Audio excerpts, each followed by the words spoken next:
Crônicas do Amanhecer, por Feijão, Centro Espírita Allan Kardec. Balneário Gaivota, 309 de maio de 2018.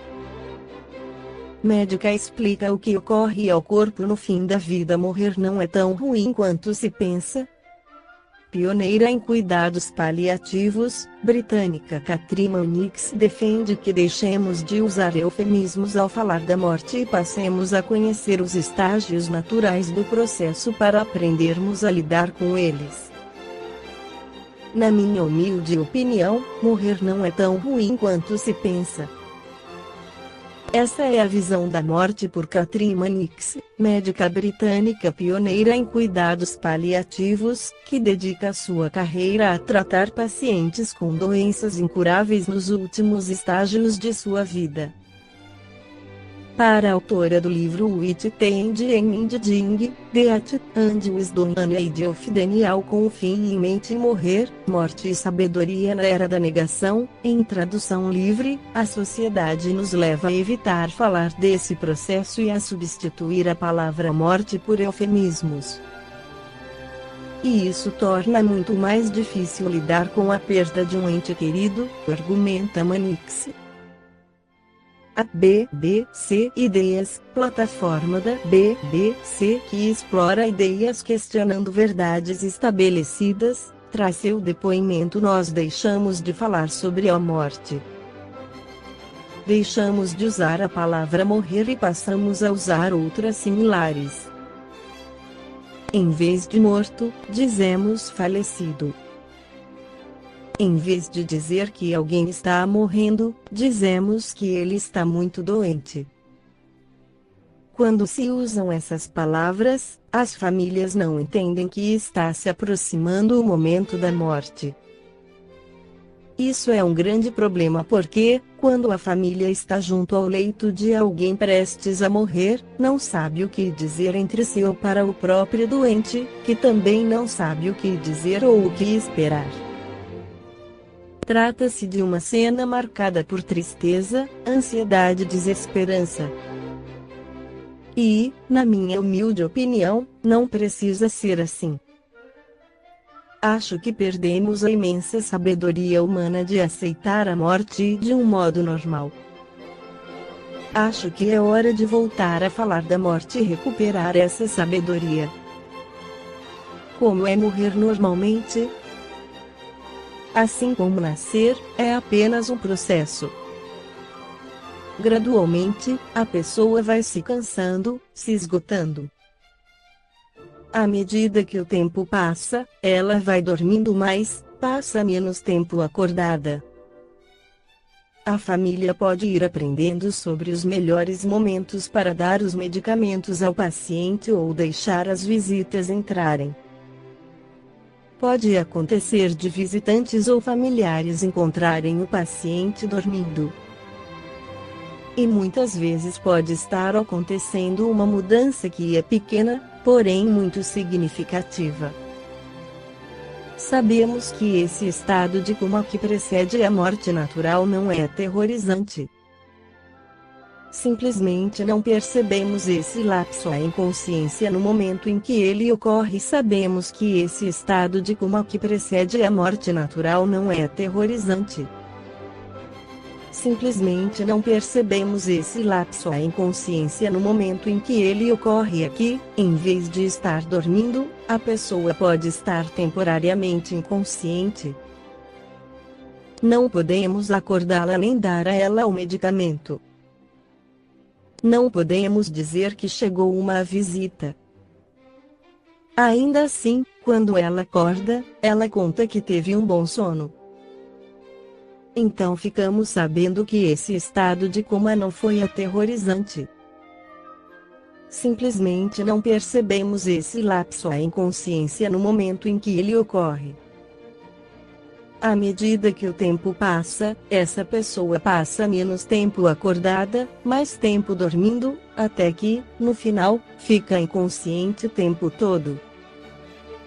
As pessoas falam desse som da morte como se fosse algo terrível, mas esse som, Na verdade, me diz que o paciente está tão profundamente relaxado, e em um estado de consciência tão profundo, que sequer a saliva na garganta o incomoda enquanto as bolhas de ar entram e saem dos pulmões. As pessoas falam desse som da morte como se fosse algo terrível, mas esse som, na verdade, me diz que o paciente está tão profundamente relaxado, e em um estado de consciência tão profundo, que sequer a saliva na garganta o incomoda enquanto as bolhas de ar entram e saem dos pulmões. Essas pessoas estão tão relaxadas que nem se darão ao trabalho de pigarrear, limpando a garganta. Então pode ser que a respiração passe por pequenas quantidades de muco ou saliva na parte de trás da garganta.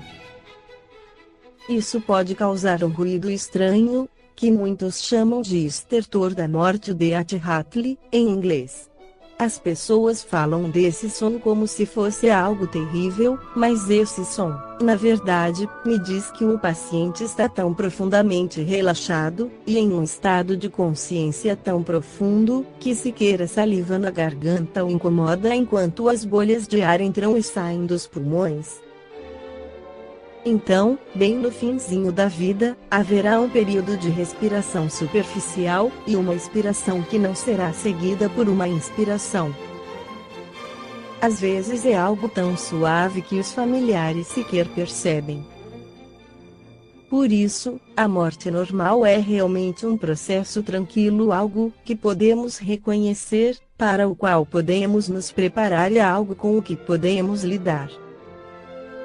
E isso deveria ser algo a ser celebrado. Algo com o que podemos nos consolar uns aos outros. Mas por muitos considerarem indelicado falar sobre a morte, isso virou, de fato, o segredo mais bem guardado da medicina. Por isso, na minha opinião, morrer é algo que deveríamos recuperar, algo sobre o que deveríamos falar e nos consolar mutuamente. No Livro dos Espíritos, Allan Kardec esclarece sobre a alma após a morte, nas perguntas abaixo 149. Em que se transforma a alma no instante da morte? Volta a ser espírito, ou seja, retorna ao mundo dos espíritos que ela havia deixado temporariamente. 150. A alma conserva sua individualidade após a morte? Sim, não a perde jamais. O que seria ela se não a conservasse? 150. Como a alma constata a sua individualidade, se não tem mais o corpo material? Tem um fluido que lhe é próprio, que tira da atmosfera do seu planeta e que representa a aparência da sua última encarnação, seu perispírito. 150b. A alma não leva nada deste mundo?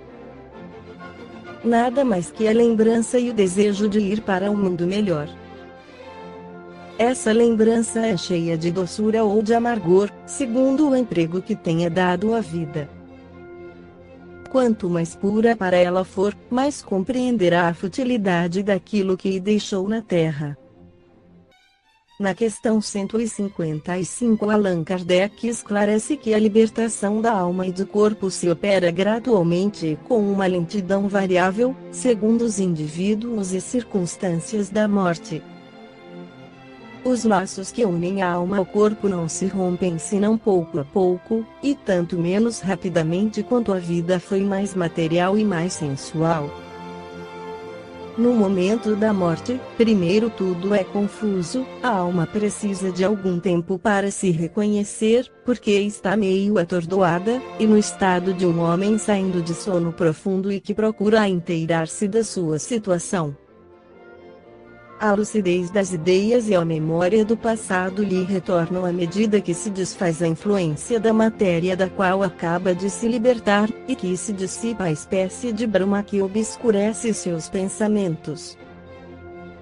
A duração da perturbação que se segue à morte é muito variável, pode ser de algumas horas somente, como de vários dias, de vários meses e mesmo de vários anos.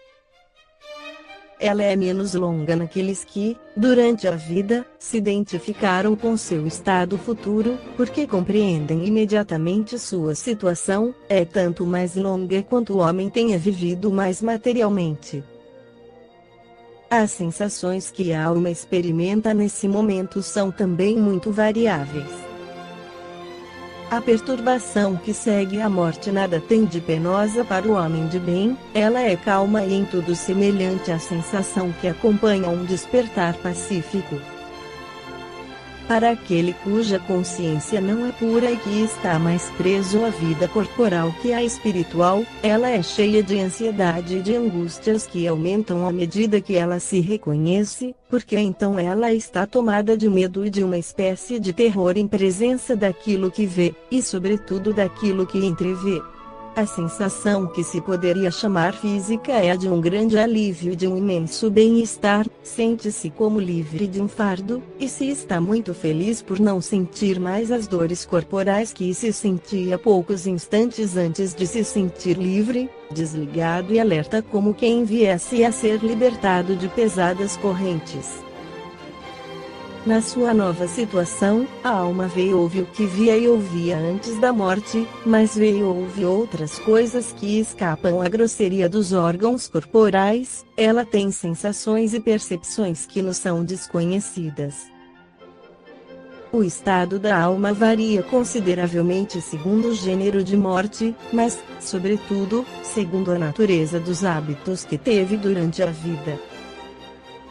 Na morte natural, o desligamento se opera gradualmente sem abalo, frequentemente, ele começa mesmo antes que a vida se extinga.